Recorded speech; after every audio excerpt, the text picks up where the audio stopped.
오늘 아침 묵상 말씀은 마태복음 1장 18절에서 25절의 말씀입니다. 함께 읽겠습니다. 예수 그리스도의 나심은 이러하니라. 그의 어머니 마리아가 요셉과 약혼하고 동거하기 전에 성령으로 잉태된 것이 나타났더니 그의 남편 요셉은 의로운 사람이라 그를 드러내지 아니하고 가만히 끊고자 하여 이 일을 생각할 때에 주의 사자가 현몽하여 이르되 다윗의 자손 요셉아 내 아내 마리아 데려오기를 무수하지 말라. 그에게 잉태된 자는 성령으로 된 것이라.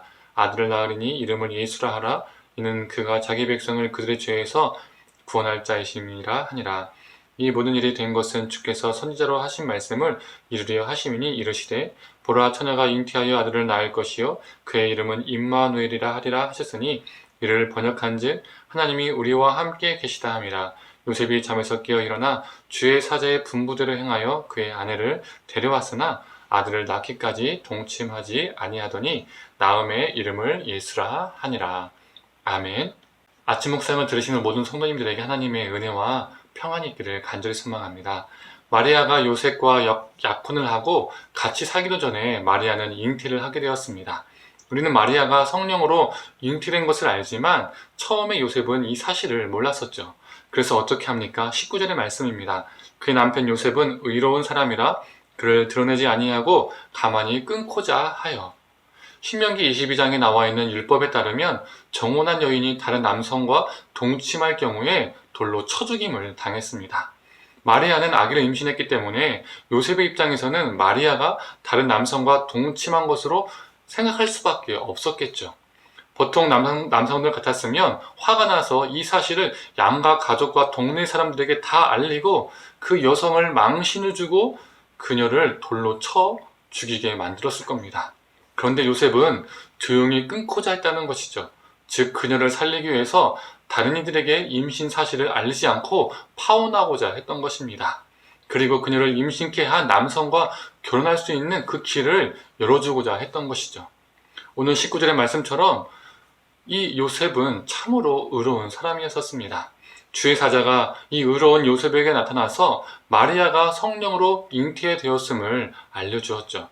그리고 주의 사자는 그 아들의 이름을 예수이고 이사야 7장의 말씀을 인용하여 말합니다.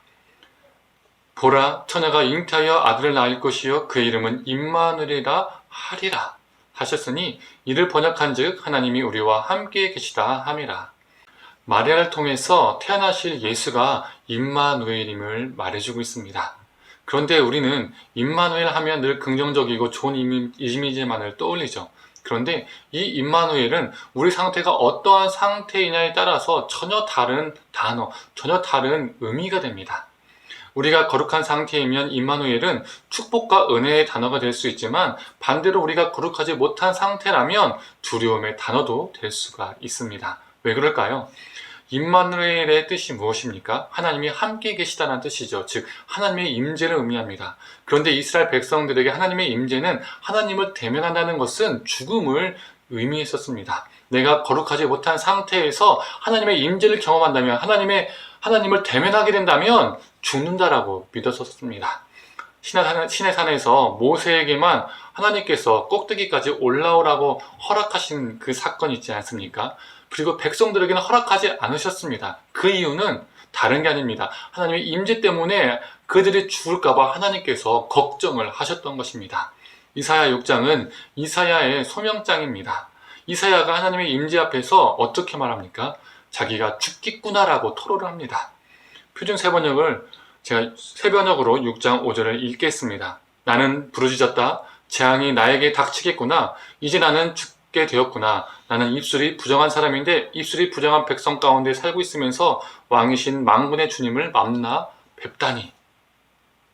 자신이 그 하나님을 만나 뵈어서 내가 죽겠구나라고 탄식을 합니다. 내가 부정한 사람이기 때문이죠.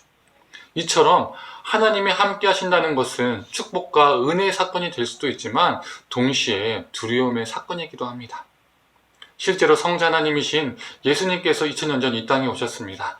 임마누엘이라는 이름처럼 이 땅에 인간들과 함께 하셨죠. 임재하셨습니다. 이 하나님의 함께 하심이 가난하고 억눌리고 포로된 자들에게는 자유와 기쁨의 소식이 되었지만 반면에 탐욕과 죄악에 빠진 자들, 자신들의 의와 권세에 빠진 자들에게는 심판의 사건이 되었고 그들의 죄악을 들춰내는 사건이 되었습니다. 사랑하는 성도님들, 앞에서 언급한 것처럼 임마누엘은 우리가 어떠한 상태이냐에 따라서 다르게 다가옵니다. 거룩한 삶을 살아내어서 이 땅에 오신 그 예수님의 이 임마누엘의 사건이 우리에게는 축복과 은혜로 다가오기를 원합니다. 또한 우리는 하나님께서 의로운 요셉에게 임마누엘의 사건을 먼저 알리셨고 어느 누구보다 그 임마누엘의 사건, 아기 예수님과 함께하는 그 사건을 경험케 하셨음을 우리는 기억해야 합니다. 우리도 요셉과 같기를 간절히 소망합니다. 사람을 소중히 여기는 존재, 생명을 죽이는 존재가 아니라 생명을 살리는 존재가 되기를 원합니다. 이러한 모습이 의롭고 거룩한 모습입니다. 이 대림절 기간 성탄을 기다리면서 생명을 위한 선한 일을 실천해보는 것은 어떠한지요?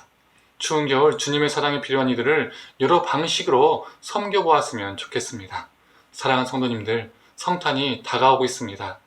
예수님이 이 땅에 오신 이 임마누엘의 사건이 우리에게 더욱 은혜 사건으로 다가오도록 생명을 소중히 여기는 거룩한 삶을 살아내어서 이 기쁜 성탄을 맞이하기를 간절히 소망합니다.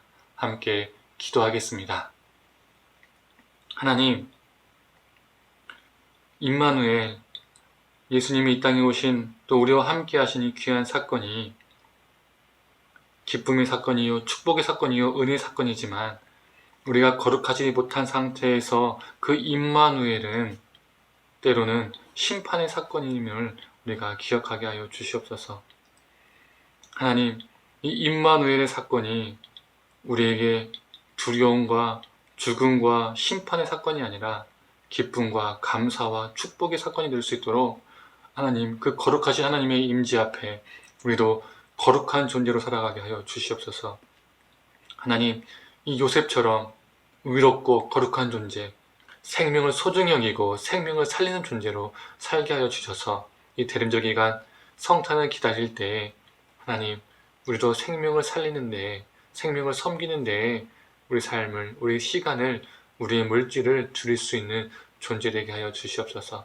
그래서 이번 다가오는 성탄은 그 임마누엘의 사건이 어느 때보다 더 기쁨과 은혜의 사건으로 우리에게 경험되게 하여 주시옵소서. 감사드리며 사랑에 많으신 예수님의 이름으로 기도드립니다. 아멘.